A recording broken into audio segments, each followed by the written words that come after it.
এতগুলো বছর বাদে অভিমন্যুর জন্য কোনো কিছু করার সুযোগ পেয়ে এবার আর কোনো মতেই সেই সুযোগটাকে হাতছাড়া করলো না ইন্দ্রাণী গাঙ্গুলি। হ্যাঁ বন্ধুরা, ভিডিওতে লাইক দিয়ে দেখতে থাকুন। যে মুহূর্তে কিনা দেবলীনা বলতে থাকি যে না আন্টি না, অ্যাট এনি কস্ট আমি আজকে ঈশানকে কোনো মতেই হাতছাড়া করবো না, এবং আজকে আমার জন্য একটা বিশেষ দিন, আমার এই বিশেষ দিনে ও আমার সঙ্গে না থেকে, আমাকে বিয়ে না করে ও এখান থেকে কোথাও লড়বে না। ঠিক সেই মুহূর্তে ইন্দ্রাণী গাঙ্গুলি যখন বলতে থাকে যে দেবলীনা আমি বলছি ঈশানকে যেখানে যাওয়ার ওকে সেখানে যেতে দাও, ঠিক সেই মুহূর্তে দেবলীনা বলতে থাকে যে no, not at any cost. ঠিক সেই মুহূর্তেই ইন্দ্রাণী গাঙ্গুলি এক পর্যায়ে দেবলীনাকে ঠাটিয়ে এক চড় মেরে বলতে থাকে যে তোমার কি মনে হয় তোমার এই বিশেষ দিনে এর থেকেও কয়েক গুণ মূল্য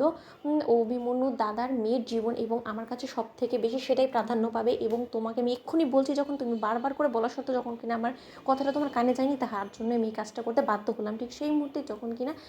অভিমন্যু এক পর্যায়ে ইন্দ্রাণীকে বলতে থাকে যে ইন্দ্রাণী আমি তোমার কাছে চিরঋণী থাকবো, আমি শুধু একবার আমার মেয়ের জীবনটা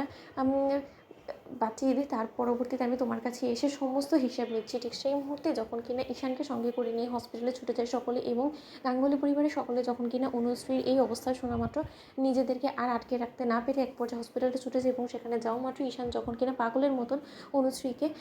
জাগানোর চেষ্টা করতে থাকে, এবং ডক্টররা বলতে থাকে যে দেখুন আপনি যদি সেই ব্যক্তি হয়ে থাকেন তাহলে আপনি আপনার ভালোবাসার মানুষটাকে ডাকুন, দেখুন উনি হয়তো বা যদি আপনার ডাকে সাড়া দেয়। ঠিক সেই মুহূর্তে ঈশান যখন বলতে থাকে যে অনুশ্রী তুমি আমার ডাকেও সাড়া দেবে না, আজকে স্বয়ং একটা চমৎকার হয়ে গেছে যে তোমার বাবা প্রথমবারের মতন এতগুলো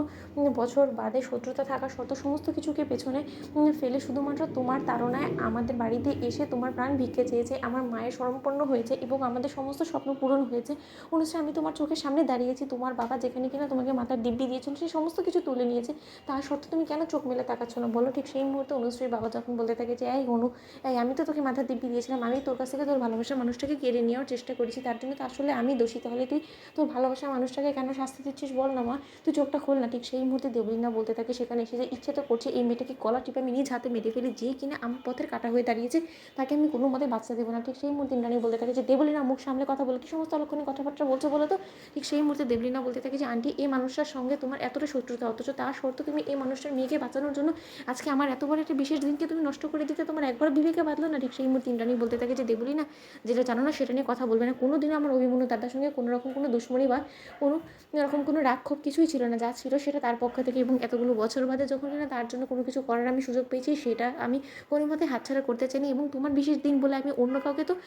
মৃত্যুবরণ করতে দিতে পারি না, তাই না? আর যাই হোক না কেন সেই শিক্ষা দীক্ষা আমি আমার সন্তানদেরকে অন্তত দিইনি। অন্যদিকে জয়িতা বলতে থাকে যে কী শিক্ষা দীক্ষা দিয়েছিস, একটা মেয়েকে ঠকিয়ে একটা মেয়ের সঙ্গে বিশ্বাসঘাতকতা করে ওকে ব্যবহার করে জাস্ট ছুঁড়ে ফেলে দাও, এটা শিখিয়েছিস? এটা কোনোদিন আমি ইন্দ্রাণী তোর কাছ থেকে এক্সপেক্ট করিনি। তুই কিন্তু আমাকে কথা দিয়েছিলিস যে আমার মেয়ের সঙ্গেই তোর ছেলের বিয়ে হবে, আজকে সেই কথাটা তুই দিয়েও রাখতে পারি না, তাহলে তুই কিসের ইন্দ্রাণী গাঙ্গুলি বলতো? তো বন্ধুরা লাইক কমেন্ট শেয়ার করে সাবস্ক্রাইব করতে ভুলো না।